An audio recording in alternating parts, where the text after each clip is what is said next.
The continued story of Terran, the assistant pig keeper. I'm glad you stayed to listen. Now sit round, as Papa Bear reads a story. Chapter 9. The Brooch. Fluter's horse reared as the huntsmen turned their attack against him. The death of one of their band had roused the enemy to even greater violence and frenzy. "Take him to safety!" cried the bard. With a mighty leap his steed cleared the bushes and streaked into the forest. The dwarf on his pony followed. With a shout of rage, the remaining huntsmen pursued them. Terran seized Luger's bridle, and, while Adan clung to the horse's mane, raced toward the edge of the clearing. Eleni ran to meet them. Between them they kept Adan from falling and tore their way into the undergrowth. Gurgi, leading Melnas, hurried after them. They ran blindly, stumbling through brambles and harsh nets of dead vines. The wind had risen, cold and biting as a winter gale. But the forest opened up a little, and as the ground dipped, they found themselves in a protected hollow in the glade of alders. From the back of Luger, Adan raised his head and gestured for them to stop. His face was gray and drawn, his black hair damp on his brow. "Put me down," he murmured. "Leave me here. I can go no further. How do the bard and Dolly fare?" "They have led the huntsmen away from us," Terran answered quickly.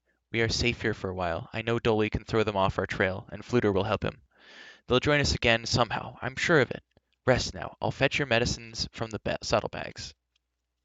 Carefully they lifted Adan from his steed and carried him to a hillock, while Elenry brought the leather water flask.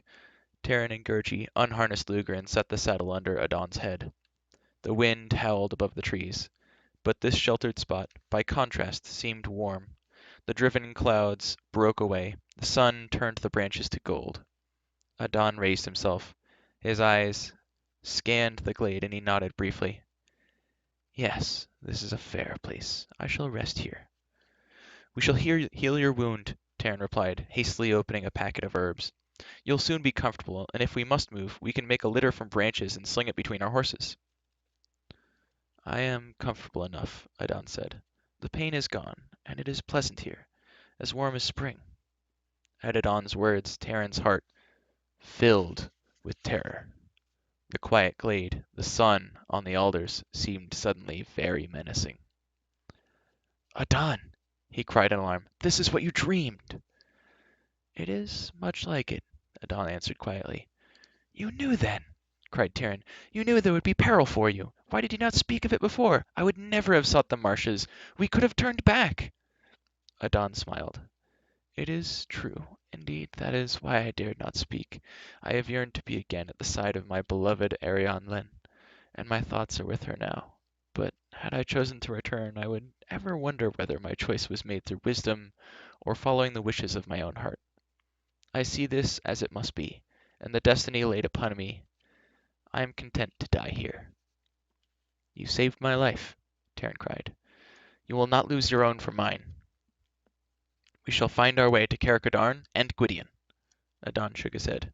He put his hand to his throat and undid the iron clasp at the collar of his jacket. "Take this," he said. "Guard it well. It is a small thing, but more valuable than we know." "I must refuse," answered Terran with a smile that ill concealed his anxiety. "Such would be the gift of a dying man. But you shall live, Adan." "Take it," Adan repeated. "This is not my command to you, but the wish of one friend to another." He pressed the brooch into Terran's unwilling hand. Elenwy had come with water to steep the herbs. Terran took it from her and knelt again beside Adan. Adan's eyes had closed. His face was calm. His hand lay outstretched and open on the ground. And thus he died. When their grief abated a little, the companions hollowed out a grave, lining it with flat stones. Wrapping him in his cloak, they lowered Adan into the earth and laid the turf gently over him, while Luger whinnied plaintively and pawed the dry ground. Then they raised a mound of boulders. In a sheltered corner of the glade, Elenwy found handfuls of small flowers still untouched by the frost. These she scattered on the grave, where they fell among the crevices and seemed to spring from the rocks themselves. They remained there silently until nightfall, without a sign of Fluter or Dolly. "We shall wait for them until dawn," Terran said. "Beyond that, we dare not stay. I fear we have lost more than one gallant friend." "Adan warned that I would grieve," he murmured to himself, "and so I do, thrice over." Too burdened with sorrow, and too weary to set a guard, they huddled in their cloaks and slept. Like his spirit, Taran's dreams were confused, filled with dismay and fear. In them he saw the mournful faces of the companions, the calm face of Adan. He saw Ellidyr seized by a black beast that sank its claws into him and gripped him until Ellidyr cried out in torment. The restless images gave way to a vast sweep of meadow, where Taran ran through grasses shoulder high, desperately seeking a path he could not find. Overhead a gray bird fluttered and spread its wings. He followed it, and a path opened at his feet. He saw, too, a turbulent stream with a great boulder in the midst of it. On the boulder lay Fflewddir's harp, which played of itself as the wind stirred the strings. Taran was running then, through a trackless marsh. A bear and two wolves set upon him, and made to rend him with their fangs. Terrified, he sprang into a dark pool, but the waters suddenly turned to dry land. The enraged beast snarled and leapt after him. He woke with his heart pounding. The night had barely ended. The first streaks of dawn rose above the glade. Elenwy stirred. Gurgey whimpered in his sleep. Taran bowed his head, and put his face in his hands. The dream lay heavily upon him. He could still see the gaping jaws of a wolf, and the sharp, white teeth. He shuddered. He knew he must decide now whether return to Carrickadorn or seek the marshes of Morva. Taran looked beside him at the sleeping figures of Gurgey and Elenwy. In little more than a day the companions had been scattered like leaves, and there remained only the pitifully small band itself, lost and driven. How could they hope to find the cauldron? Taran doubted they would even be able to save their own lives. Yet the journey to Carrickadorn would be just as perilous as this quest, perhaps even more so. Nevertheless, a choice had to be made. He rose after a time and saddled the horses. Elenwy was now awake, and Gurgey was poking a tousled, twig-covered head from the folds of his cloak. "Hurry," Taran ordered. "We'd better get an early start before the huntsmen overtake us." "They'll find us soon enough," Elenwy said. "They're probably as thick as burdock between here and Carrickadorn." "We are going to the marshes," Taran said, "not Carrickadorn." "What?" Elenwy cried. "Are you thinking about those wretched swamps? Do you seriously think we can find that cauldron, let alone haul it back from wherever it is?" "On the other hand," Elenwy went on, before Taran could answer her, "I suppose it's the only thing we can do, now that you've got us in this stew, and there's no telling what Ellidyr has in mind. If you hadn't made him jealous over a silly horse." "I feel pity for Ellidyr," Taran answered. "Adan once told me he saw a black beast on Ellidyr's shoulders. Now I understand a little of what he meant." "Well," remarked Elenwy, "I'm surprised to hear you say that, but it was kind-hearted of you to help Ilzelmok. I'm really glad you did. I'm sure you meant well, and that's encouraging in itself. It does make a person think there might be some hope for you after all." Taran did not reply, for he was still anxious and oppressed, although the disturbing dreams had already begun to fade. He swung astride Melonlas. Gurgey and Elenwy shared Luger, and the companions swiftly rode from the glade. It was Taran's intention to head southward, hoping somehow to come upon the marshes of Morva within another day, although he admitted to himself that he had no more than a vague idea of their distance or exact location. The day was bright and crisp. As Melonlas cantered over the frosty ground, Taran caught sight of a glittering, dew-covered web on a hawthorn branch, and of a spider busily repairing it. Taran was aware, strangely, of vast activities along the forest trails. Squirrels prepared their winter hoard, ants labored in their earthen shelters. He could see them clearly, not so much with his eyes, but in a way he had never known before. The air itself bore special scents. There was a ripple, sharp and clear like cold wine. Taran knew without stopping to think that a north wind had just begun to rise. Yet in the middle of this, he noticed another scent mingled through this. He turned Melonlas toward it. "Since you are leading us," Elenwy remarked, "I wonder if it would be too much to expect you to know where you're going?" "There is water nearby," Taran said. "We shall need to fill our flasks." He hesitated, puzzled. "Yes, there is a stream," he murmured. "I'm sure of it. We must go there." Nevertheless, he could not quite overcome his surprise when, after a short while, they did indeed come upon a stream winding its way through a strand of rowans. They rowed to its bank. With a cry, Terran sharply reined in Melmoth. On a rock in the middle of the stream sat Fluter, cooling his bare feet in the water. The bard leapt up and splashed across to greet the companions. Though haggard and worn, he appeared unwounded. "Now there's a stroke of luck, my finding you, you finding me, rather. I hate to admit it, but I'm completely lost. Completely. Got turned around somehow after Dolly and I began leading the huntsman a chase. Tried to make my way back to you and got lost even more. How is Adan? I'm glad you managed to—" The bard stopped. Terran's expression told him what had happened. Fluter shook his head sadly. "There are few like Adan," he said. "We can ill afford the loss, nor the loss of our good friend Dolly." "I'm not sure what happened," Flitter went on. "All I know is we were galloping at top speed. You should have seen him. He rode like a madman, popping invisible and back again, the huntsman racing after him. If it hadn't been for him, they'd have dragged me down for certain. They're stronger than ever now. Then my horse fell, that is to say," the bard hastily added, as his harp strings tensed and jangled. "I fell off. Fortunately by that time Dolly had led them all well away. At the rate he was going—" Fluter sighed heavily. "What has befallen him since then, I do not know." The bard bound up his leggings. He had walked all that distance, and was quite pleased to be riding once again. Gurgi mounted behind him, on Luger. Terran and Elenwy rode Melmoth. The bard's news lowered Terran's spirits further, for he realized now there was little chance of Dolly rejoining them. Nevertheless, he continued to lead the companions southward. Until he should recognize a landmark, Fluter agreed this was the only course. "The trouble is," he explained, "if we veer too far south, we'll simply end up in the sea, and miss the marshes altogether." Terran himself could offer no suggestions. Downcast, he gave Melmoth rein, and made little effort to guide the stallion. The trees thinned out behind him, and the companions entered a wide, rolling meadow. Terran, half dozing in the saddle, his cloak wrapped around his shoulders, roused himself uneasily. The meadow, with its high grass stretching all around them, was familiar. He had seen it before. Where, he could not quite remember. He fingered Adan's clasp at his throat. Suddenly, with fear and excitement, he understood. His hands trembled at the discovery. Terran glanced overhead. A gray bird circled, gliding upward on outspread wings, then flew rapidly across the fields and disappeared from sight. "That was a marsh bird," Terran said, quickly turning Melmoth. "If we follow this way," he added, pointing in the direction of the bird's flight, "I'm sure we'll come directly to Morva." "Well done!" cried the bard. "I must say I would never have noticed it." "That's at least one clever thing you've done today," Elenwy admitted. "This is not my doing," Terran said with a puzzled frown.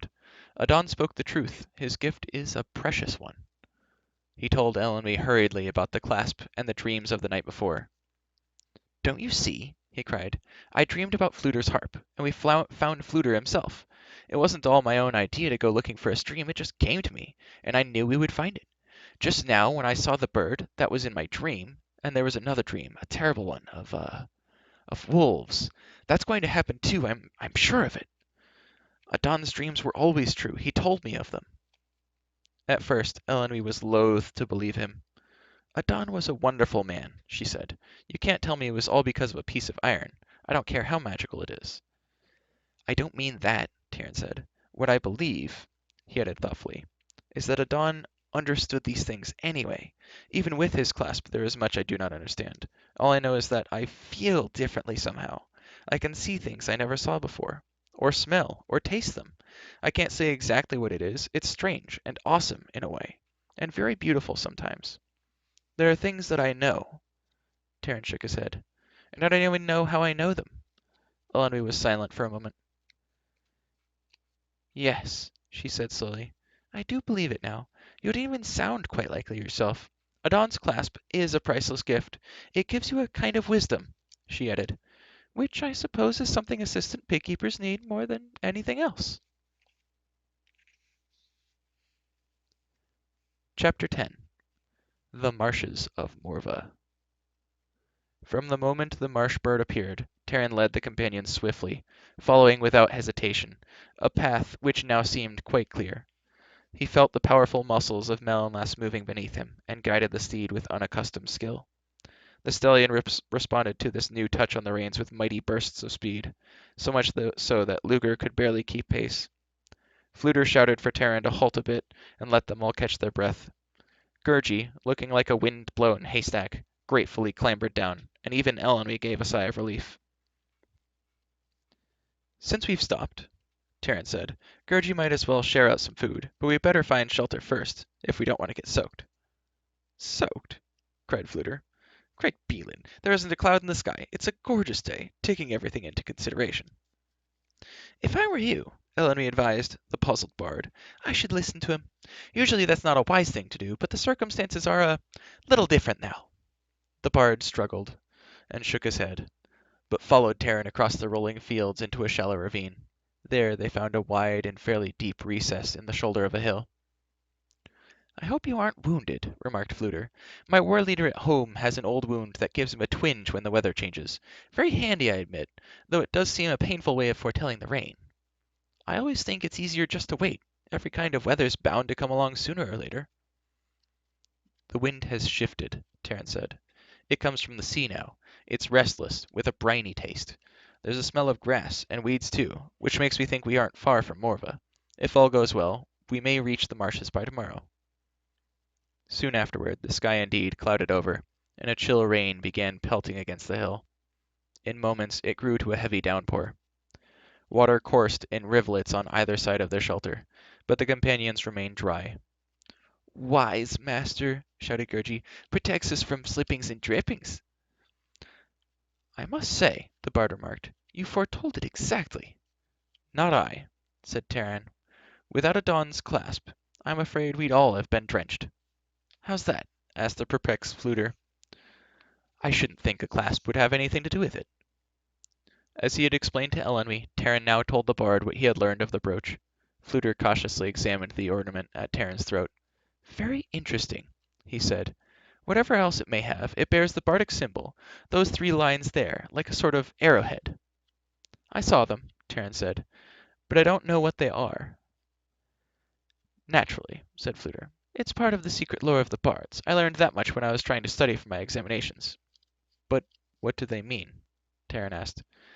"As I recall," put in Ellenby, "the last time I asked him to read any inscriptions—" "Yes," said Fluter with embarrassment. "That was something else again, but I know the bardic symbol well. It is secret, though. Since you have the clasp, I don't suppose it can do any harm for me to tell you. The lines mean knowledge, truth, and love." "That's very nice," said Ellenby, "but I can't imagine why knowledge, truth, and love should be so much of a secret." "Perhaps I should say unusual as much as secret," answered the bard. "I sometimes think it's hard enough to find any one of them, even separately. Put them all together and you have found something very powerful indeed." Terran, who had thoughtfully been fingering the clasp, stopped and looked about him uneasily. "Hurry," he said. "We must leave here at once." "Terran of Caer Dallben," Ellenby cried, "you're going too far. I can understand coming out of the rain, but I don't see deliberately going into it."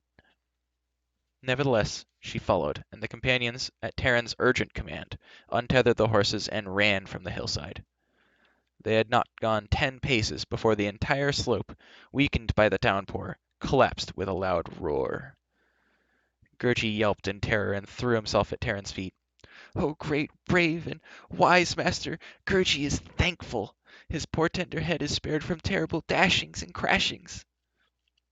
Fluter put his hand on his hips and gave a low whistle. "Well, well, fancy that! Another moment and we'd have been buried for good, and all. Never part with that clasp, my friend. It's a true treasure." Terran was silent. His hand went to Adan's brooch, and he stared at the shattered hill slope with a look of wonder.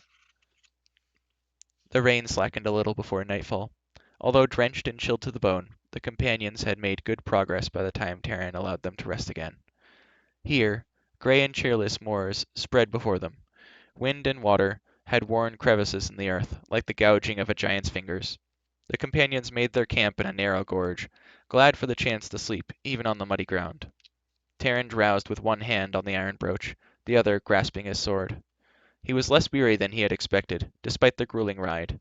A strange sense of excitement thrilled him, different from what he had felt when Dallben had presented him with the sword. However, his dreams that night were troubled and unhappy. At first light, as the companions began their journey again, Terran spoke of his dreams to Elenwy.